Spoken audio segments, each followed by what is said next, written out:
사랑하는 교자식교회 성도 여러분, 지난 주간 잘 지내셨습니까? 하나님의 말씀을 사모하여 예배의 자리에 나오신 여러분들을 주님의 이름으로 환영하고 축복합니다.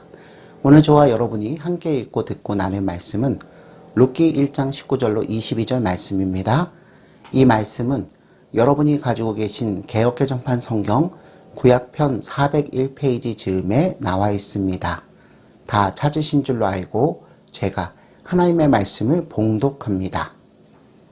이에 그 두 사람이 베들레헴까지 갔더라. 베들레헴에 이를 때에 온 성읍이 그들로 말미암아 떠들며 이르기를 이가 나오미냐 하는지라. 나오미가 그들에게 이르되 나를 나오미라 부르지 말고 나를 마라라 부르라. 이는 전능자가 나를 심히 괴롭게 하셨음이니라. 내가 풍족하게 나갔더니 여호와께서 내게 비어 돌아오게 하셨느니라. 여호와께서 나를 징벌하셨고 전능자가 나를 괴롭게 하셨거늘 너희가 어찌 나를 나오미라 부르느냐 하니라. 나오미가 모압 지방에서 그의 며느리 모압 여인 룻과 함께 돌아왔는데 그들이 보리 추수 시작할 때에 베들레헴에 이르렀더라. 아멘. 사랑하는 성도 여러분, 나오미는 베들레헴을 떠날 때와는 달리 남편과 아들이 없이 귀향했습니다. 나오미에게는 사실 남편과 자식들이 전부였습니다. 그런데 지금은 자신에게 가장 귀한 것들을 모두 잃어버렸습니다. 그래서 그녀는 자신이 빈손으로 돌아왔다고 한탄했고 자신을 마라, 곧 괴로움이라고 부르라고 말했습니다. 성도 여러분, 나오미는 남편과 아들이 죽은 것을 하나님의 징벌로 보았습니다. 나오미는 자신의 삶에 대해 쓰라린 유감을 품고 있었습니다. 족장시대의 실존 인물인 욥도 심한 고난을 당하자 하나님께서 자신을 치고 시들게 하셨다고 한탄했습니다. 제가 욥기 16장 7절로 8절 말씀을 읽어드리겠습니다. 이제 주께서 나를 피로하게 하시고 나의 온 집안을 패망하게 하셨나이다. 주께서 나를 시들게 하셨으니 이는 나를 향하여 증거를 삼으심이라. 나의 파리한 모습이 일어나서 대면하여 내 앞에서 증언하리이다. 아멘. 사랑하는 성도 여러분, 우리 삶이 너무 고달프고 어려운 일들이 계속되면 우리는 내가 하나님께 징벌을 받는구나 라고 생각하기 쉽습니다. 더구나 자신에게 별다른 잘못이 없다고 판단될 때에는 하나님께서 아무런 이유 없이 나를 미워하시고 원수로 취급하신다는 생각 때문에 더욱 괴롭고 슬퍼집니다. 설상가상으로 다른 사람들은 나를 향해서 동정하기보다는 내가 남이 모르는 어떤 은밀한 죄를 지었기 때문에 하나님께서 너에게 벌을 내리시는 것이라고 그렇게 말하기도 합니다. 나오미의 경우도 자신의 불운을 하나님께서 자신을 치신 것으로 여기고 있는 것입니다. 그런데 성도 여러분, 정말로 하나님께서 나오미를 치셔서 그녀의 남편과 자식들이 죽었고 가난의 벌을 받아 빈손으로 베들레헴으로 돌아오게 하셨다면 나오미의 앞날에 무슨 희망이 있겠습니까? 정말로 하나님께서 나오미를 버리신 것일까요? 그렇다면 나오미가 자신을 나오미 곧 희락과 기쁨이 아닌 마라, 즉 괴로움과 슬픔으로 보는 것은 너무나도 당연하지 않습니까? 사랑하는 성도 여러분, 사람들은 어떤 귀양객을 환영합니까? 사람들은 금의 환영하는 자를 축하하고 기뻐하지 빈손으로 돌아오는 자를 환영하지 않습니다. 그래서 고향으로 돌아가고 싶어도 못 가는 사람이 얼마나 많은지 모릅니다. 특히 옛날처럼 한 마을에서 서로 나누어 먹고 살던 공동체 사회에서는 손에 쥔 것이 없이 돌아오는 자는 부담스러운 짐으로 여겨졌습니다. 그래서 사람들은 누구라도 빈손으로 돌아온 자가 부담이 되면 뒤에서 쑥덕거리고 흉한 말을 하기 시작합니다. 하지만 여러분, 모든 사람이 나를 저주하고 비난하는 순간에도 여전히 내 곁에 머물며 내 편이 되어주는 사람이 있다면 얼마나 큰 위로가 되겠습니까? 나오미에게 있어 이방인 며느리 룻이 바로 이런 존재였습니다. 그렇지만 또 다른 면에서 본다면 나오미를 따라온 룻은 나오미에게 있어 자신의 실패와 수치를 광고하는 게시판과 같은 존재이기도 합니다. 룻은 나오미에게 혹처럼 붙은 매우 거추장스럽고 난처한 동행자였습니다. 나오미는 모압 땅에 가서 살다 이방인 며느리 룻을 맞이했고 아들들이 다 죽은 후에도 이방 며느리를 달고 베들레헴에 돌아왔기 때문입니다. 혼자 살기도 힘든데 이방인 며느리까지 데리고 왔으니 사람들은 이를 두고 더욱 쑥덕거리기 시작했던 것입니다. 사랑하는 성도 여러분, 내게도 룻과 같은 존재가 있다면 사람들은 이내 손가락질하고 수군거릴 것입니다. 룻은 나오미의 실패와 수치를 만천하에 공개합니다. 사람들은 나오미가 그냥 베들레헴에 있었더라면 적어도 이방 여자를 며느리로 삼지는 않았을 것이라고 능히 너무나도 쉽게 말했을 법합니다. 또 한마디 덧붙여서 나오미가 베들레헴을 떠나지 않았더라면 남편과 아들들도 죽지 않았을지 모른다고 말했음직합니다. 그들은 나오미가 아들들을 이방 여자와 결혼시켰기 때문에 하나님께서 나오미를 치셨다고 수군거렸을 것입니다. 우리는 이런 식으로 남의 불행과 실수를 판단하고 빈정대지는 않습니까? 그러나 나오미는 동네 사람들이 수군대기도 전에 스스로 자신은 하나님의 징벌을 받은 사람이라고 말하고 있습니다. 성도 여러분, 사람이 자기 연민에 사로잡히면 그때부터 세상이 모든 것이 어둡게 보이기 시작하지 않겠습니까? 나오미는 깊은 침체에 빠져 있었습니다. 그녀는 하나님께서 자기를 치셨다고 한탄했습니다. 그러나 이런 나오미의 자기 평가는 과연 정당한 것일까요? 첫째로 하나님께서는 나오미를 치시지 않으셨습니다. 앞서 말씀드린 족장시대의 사람 욥은 갑작스러운 재난을 당했을 때 하나님을 매우 크게 오해했습니다. 그는 하나님께서 자신의 원수가 되셔서 자기를 치신다고 생각했습니다. 사랑하는 성도 여러분, 우리는 불행한 일을 당하면 너무나도 쉽게 죄의식에 빠지고 하나님께서 나를 치셨다고 생각하는 버릇이 있습니다. 물론 하나님께서 자기 백성의 죄를 징계하실 때도 있습니다. 그러나 하나님께서는 흉년으로 먹을 것이 없어 이웃나라로 피신을 간 한 가난한 가정을 징계하지 않으셨습니다.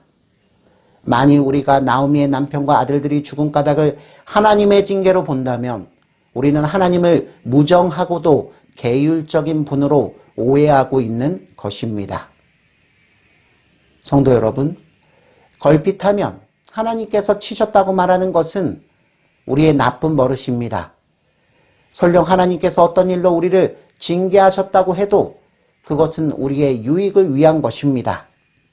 그것은 우리가 더욱 하나님께 복종하며 거룩한 삶을 살게 하기 위해서 주어지는 자비의 매질입니다. 그래서 히브리서 기자는 하나님의 징계가 우리의 유익을 위한 것이므로 힘을 내라고 모든 성도들을 격려하였습니다. 그러나 나오미는 자신이 하나님께 징계를 받았다고 한탄하면서 힘을 내기는커녕 슬퍼하기만 했습니다. 그녀는 너무나도 비관적이었고 자기 연민에 빠져 있었습니다. 우리는 자신의 일에 대해서도 하나님께서 치셨다는 말을 잘하지만 특히 다른 사람에 대해서 너무나도 그렇게 말하기를 좋아합니다. 다른 교우가 어려운 일에 빠지면 하나님께서 그에게 벌을 내리신 것으로 너무나도 쉽게 판단해 버립니다. 그러나 이런 식으로 말하는 사람들은 대체로 고통받는 당사자를 위해서 동정을 하거나 기도해 주기보다는 험담을 하고 자기는 의로워서 하나님께서 치시지 않는다는 듯이 그렇게 처신합니다. 그러나 성도 여러분, 이것은 옳지 못합니다. 그것은 형제에 대한 사랑의 정신이 아닐 뿐만 아니라 하나님의 징계에 대한 매우 그릇된 판단입니다. 성도 여러분, 불행을 당할 때 하나님께서 치셨다고 일방적으로 생각하지 않으시기를 바랍니다. 저와 여러분들은 하나님께서 나의 불행을 통해서 무엇을 배우게 하시는지를 잘 생각하며 주님의 섭리와 능력으로 승리할 것을 기대해야 합니다. 성도 여러분, 하나님께서는 우리의 불행 가운데도 역사하십니다. 성경에 기록된 구원의 장구한 역사가 이를 증명하고 있지 않습니까? 하나님의 백성이 온갖 불행 속에서 어떻게 다시 일어났는지를 보십시오. 아브라함을 비롯한 족장들과 여러 선지자와 한나와 사도들이 어떻게 자신의 불행을 딛고 주 하나님의 은혜로 피곤한 손과 연약한 무릎을 일으켜 세웠는지를 더듬어 헤아려 보십시오. 사랑하는 성도 여러분, 우리는 불행을 무시해서도 안 되지만 과장해서도 안 됩니다. 나오미는 자신이 빈손으로 돌아왔다고 말했습니다. 표면적으로 보면 이 말은 사실입니다. 그러나 그녀는 룻과 함께 돌아왔습니다. 언뜻 보면 나오미는 이방 나라에 갔다가 실패한 예로 평가되기 쉽습니다. 그러나 나오미는 자신도 알지 못하는 중에 위대한 선교 사역을 감당한 자였습니다. 룻이 여호와 하나님을 신앙하는 자로 개종했기 때문입니다. 성도 여러분, 룻의 개종은 단 한 사람에게 일어난 일이지만 이스라엘 구속 역사에 거대한 족적을 남기는 사건이 되었습니다. 그렇기 때문에 저와 여러분들은 하나님께서 나오미를 치셨다기보다는 경이로운 선교의 수확을 거두는 축복을 하셨다고 말해야 옳습니다. 성도 여러분, 하나님께서는 우리가 처한 상황이 아무리 절망적이라도 우리가 하나님의 섭리와 지혜로 이 모든 것을 극복하기 원하시고 모든 것이 협력하여 선이 되게 역사하시는 분이십니다. 우리는 역경에 처할 때 이 같은 하나님의 놀라운 섭리와 역사하심을 잘 보지 못합니다. 왜냐하면 자신이 빠진 역경 속에서 눈에 보고 느낄 수 있는 것에만 마음을 두고 함몰되기 때문입니다. 그러나 사랑하는 성도 여러분, 환경의 제한을 주권적으로 극복하시는 주님의 부단한 활동과 은혜를 저와 여러분들이 굳게 믿는다면 눈에 보이는 자신의 힘든 처지가 전부가 아님을 알고 비로소 힘을 낼 수 있습니다. 하나님께서는 나오미가 가장 어려웠을 때에 가장 큰 사역을 행하고 계셨습니다. 단지 나오미가 이 사실을 아직 깨달지 못했을 뿐입니다. 둘째로 룻의 베들레헴 행은 나오미에게 수치가 아니라 오히려 축복 중에 축복이었습니다. 룻은 하나님과의 언약적 사랑에는 투신이 따라야 함을 분명히 아는 자였습니다. 그녀는 이방 여자였음에도 불구하고 하나님께서 이스라엘 백성에게 기대하셨던 언약적 사랑이 어떤 것인지를 너무나도 잘 보여주었습니다. 룻은 자신의 목숨이 끊어질 때까지 여호와 하나님께 헌신하기로 굳게 결심하였습니다. 룻이 나오미의 비극만 보았다면 그녀는 여호와 하나님을 어떻게 끝까지 따를 수 있었겠습니까? 그러나 그녀는 당장 보이는 것에 얽매이지 않고 믿음의 눈으로 그 이상을 바라보았습니다. 룻은 믿음으로 행하고 보는 것으로 행하지 아니한 것입니다. 성도 여러분, 나에게 만약 이런 충성과 신뢰를 가진 자가 곁에 있다면 우리는 어찌 내 인생이 고독하고 또 불행한 것이라고 한탄할 수 있겠습니까? 나오미는 결코 빈손으로 고향 땅을 밟은 것이 아니었습니다. 그녀는 누구보다 자랑스러운 며느리를 대동하고 귀양한 자였습니다. 믿음과 사랑이 있고 전적인 헌신이 있을 때 인간은 비로소 가치 있고 아름다운 존재가 됩니다. 룻은 너무나 인간답지 못했던 사사시대에 백조처럼 단아하고 백합처럼 청순한 믿음과 사랑을 지닌 이방 여인이었습니다. 그렇다면 나오미의 인생은 이미 하나님의 자비로 채워지기 시작한 것입니다. 룻과 같은 동반자가 있는 한 나오미의 인생은 더 이상 비참하거나 비관적인 필요가 없는 것입니다. 유감스럽게도 나오미는 룻의 이 갸륵한 신앙 고백을 듣고서도 그것이 주는 하나님의 위로의 깊이를 제대로 깨달지 못하였습니다. 다음 이 시간에는 나오미의 진짜 문제가 무엇이며 성도는 왜 무슨 까닭으로 자신을 말하라 부르지 말아야 하는지에 대해서 깊이 생각해보는 시간을 갖도록 하겠습니다. 한 주간 주님 안에서 승리하시는 저와 여러분의 삶이 되시기를 주님의 이름으로 축원합니다. 아멘.